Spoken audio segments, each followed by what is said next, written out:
Alright, we're going to do a pre-trip on 732.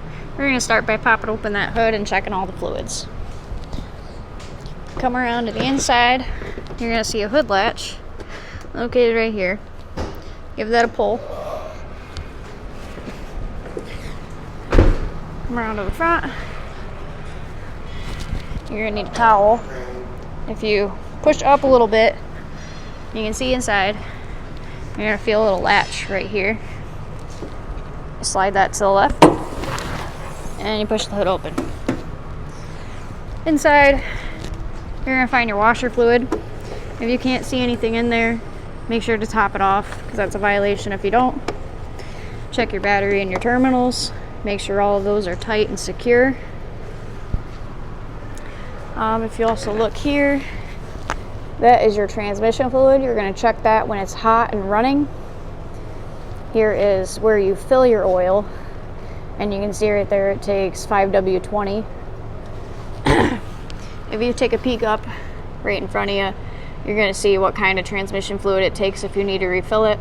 It takes 7 quarts of 5W20, and please check your fluids daily, because that probably means this thing leaks, and you should be doing that anyway, because that's how you do your pre-trip. Right here is your power steering fluid. On the side of the container, you're going to see max and min. A good level to keep that fluid is right there in the middle. If it's anything above or below that, that could be really bad. So make sure that's correct. This container right here is your coolant tank.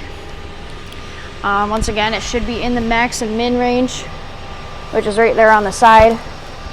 If it is too full, it could be a problem because it is a pressurized container, and if it's too low, it could cause your truck to overheat, and that probably means you have a leak. So be mindful of that. If you can't see the fluid for some reason, you can take the top off. Just make sure that the truck is cold, which means not running when you do it, because once again, it is pressurized and it will kind of spit up at you and you could get burned. Here's your brake reservoir. Once again, make sure that fluid is in between max and min. You're going to need that because that's your stopping juice. Alrighty, so we're going to move on to checking the oil, which is that yellow ring right there you see in front of you. To do that, see if I can stand this up a little bit. I'm a little short, so I got to climb a bit.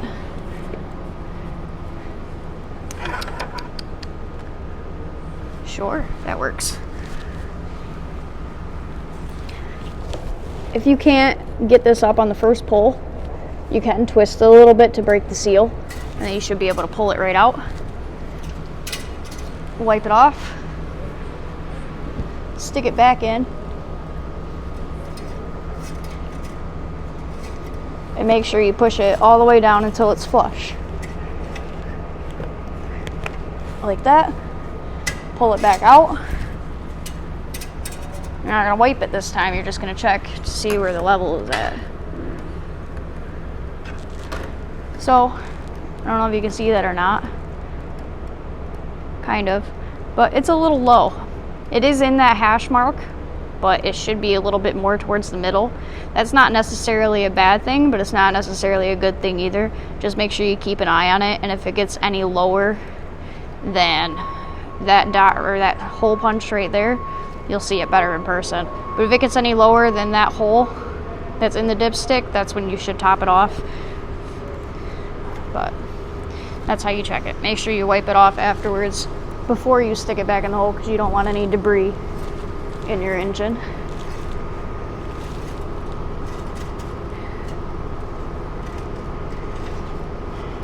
Now if we go to the other side, remember you do check your transmission fluid when it's on and running and hot, but because I'm in the shop, it's going to echo a little bit and it'll be a little bit harder for you to hear me. So I'm just going to show you where your level should be at after you start it. So let's see if I can set this up a little bit. Maybe. Yep. Okay. So once again, if you can't break the seal, just twist it a little bit and pull. Same thing, you're going to wipe it off the first time. Stick it back in.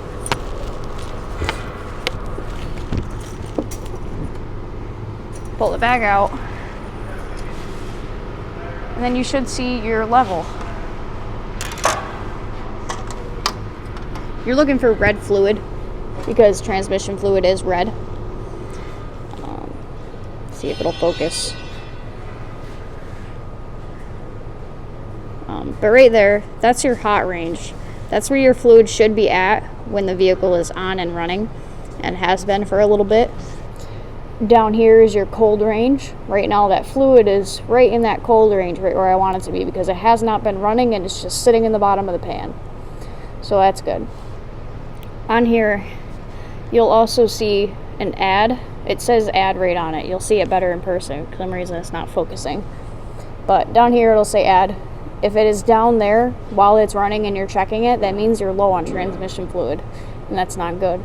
I would maybe do, if it's down here, I would maybe do like a half a quart at a time, just enough so it'll come up here after a little while. If you do have to fill it, that same hole you just pulled that dipstick out of, that's how you fill it. So, just as a tip. But once again, you check it while it is hot and running. Okay? Now that that portion is done. Oh, yeah, your serpentine belt. I forgot all about that. Down there is a serpentine belt. While you're looking at that, that's that belt that's right in there somewhere. It can be a little bit hard to see, but while you're looking in there, you're going to see if it is worn, damaged, hanging off of one of the pulleys, anything like that that could cause it to fly off and destroy more things in the process. So always make sure you're checking that. Okay. Now, to save me a little bit of time, because it's going to take me longer, while we do the tires, I'm going to do the front set. I'm going to do one of the front sets, and then I'm going to do a dual, and then I'll show you how to do that. Okay, so here is your PSI rating. If your tire is flat, that's what you should be filling it up to. If for some reason this sticker isn't here, you can always look on the sidewall. One of the finer prints will tell you how much to put in this tire. Always check your treads. Make sure you could at least stick your fingertip in there. If you can, great. If you can't, you should probably get it replaced. If you see it's choppy or uneven surface, that's also a bad thing. That can cause vibrations, and it's just genuinely not good. Always look in your wheel well. Make sure nothing is dangling in the way of the tires. And then make sure you look inside too. Here's your shock. Make sure you don't see any oil dripping down the bottom part there, because that means your shock is blown out. Check your springs. Make sure those aren't cracked or damaged. Make sure you look at your brake lines. Make sure they're attached and not worn out. And look behind the tire, because if you see any oil dripping down the inside rim of that tire, that means that axle seal is bad, and that's not good. The tire can come off. Make sure you check out your sway bar and all that good stuff, all the tie rods. Give them a shake. Make sure they're not loose or anything like that. Moving on to the back. Same thing. Your PSI rating is right here. Please check both your duals. You have 2 tires. Okay? Make sure they have air in them, and make sure they have decent tread. Always take a look in between the 2 tires. Make sure there's no rocks sticking in there, because those can come flying out. Check your leaf springs. Make sure you don't see any cracks.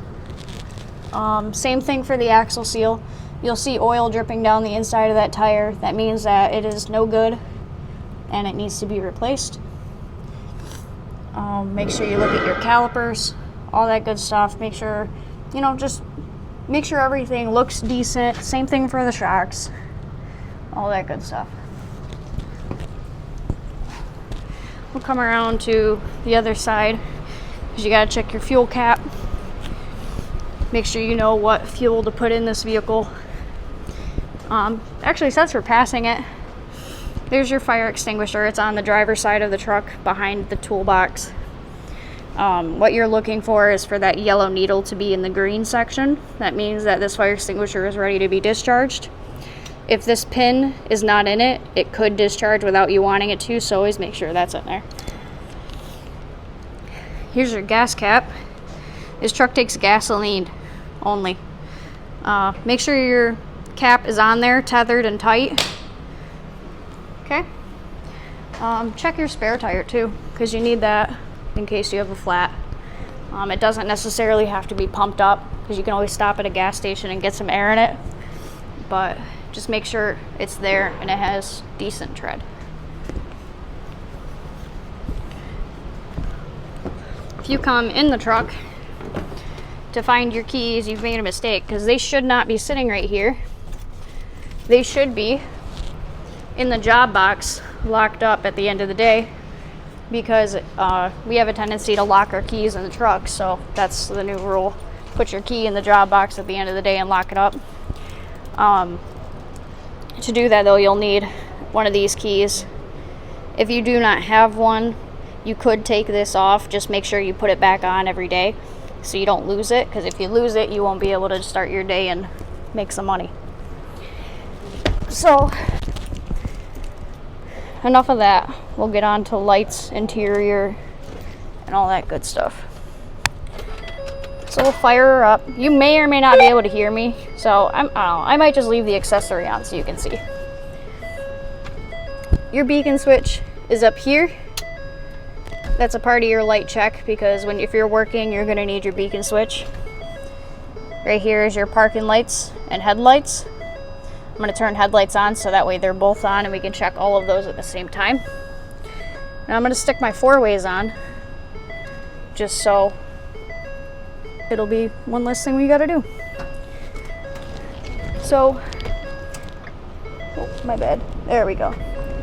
While we're in here, we're going to do the heat settings. Right here is your universal on-off switch for your heater. Make sure that works, because you're going to need to defrost, possibly, if you're working early in the spring or whatnot. Here is your wipers. That controls the speed, just twisting it. And then this button on the end, if you push that in, that's what makes your washer fluid come out. Alrighty. So we'll get out and check lights.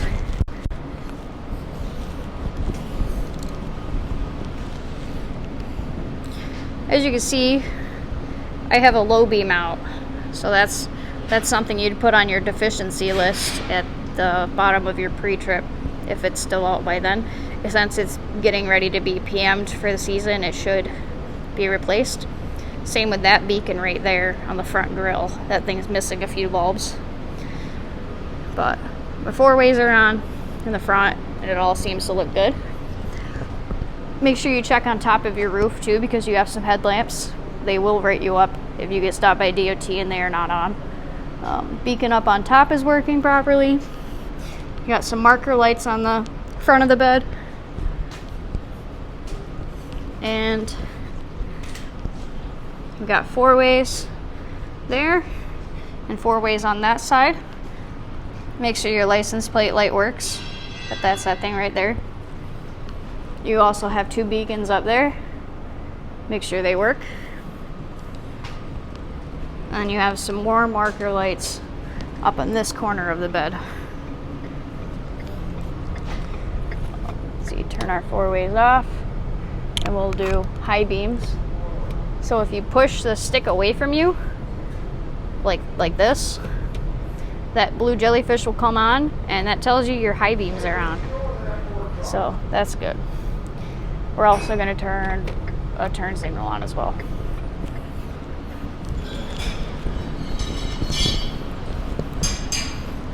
So we're still missing a headlight, but at least one of our high beams works and our turn signal does work. And I could tell by the flashing on the door that turn signal is working as well. Go ahead and check the other one. Now the right one is on, and I can tell by the flashing on the door that the back one works too.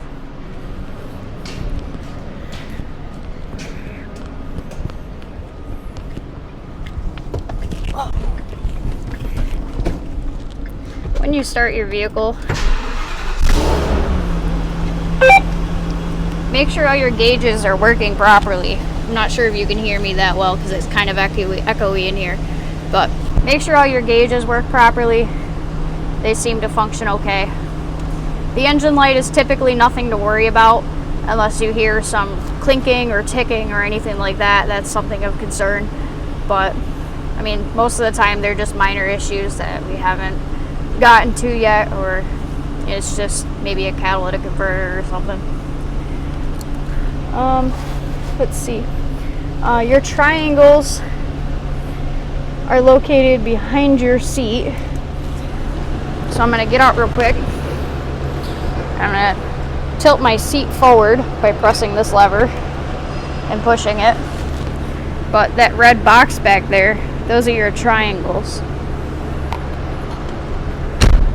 While we're standing right here, we're gonna check our seat belt.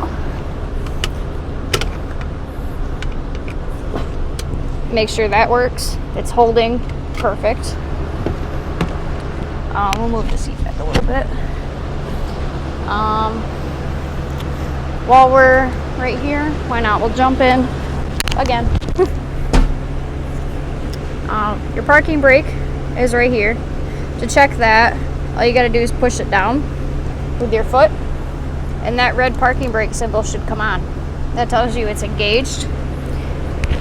To properly check it though, what you do is you put your foot on the brake pedal and you set it in gear like that. Do not press the gas because you could wear out your parking brake by doing that. Leave your foot on the brake and slowly let off. If your parking brake works, the truck should not move, but it does not work right now, which means that it needs to be re-engaged or readjusted. All right, so that's something you could tell your area supervisor about, and they could take care of it for you, or you could just write it on the deficiency list, and it should get addressed. Check your horn, beep it. Looks good. Let's see if I can shed a little light on the subject. A little dark in here. Let's see. These are all your interior lights, wipers, horn, gauges, heater, defrost, parking brake, all that good stuff right there. We just checked every single one of those off. So we're good on that list. Here is your under the hood stuff. Your engine oil level, coolant, steering, or power steering, washer fluid, oil leaks, exhaust system. Your exhaust system you check by starting the truck and listening for any exhaust leaks. The truck will be obnoxiously loud if you do hear any. Around vehicle, make sure you check your fuel tank cap. We did that. Your doors are secure, which means you can open and close them and they latch. Your mud flaps, that's a good one I haven't shown you yet. So, forgot all about that. Make sure your mud flaps are attached, and make sure they're not dangling on the ground or way too high up close to the bed, because that prevents any rocks getting chucked into the air of the car behind you.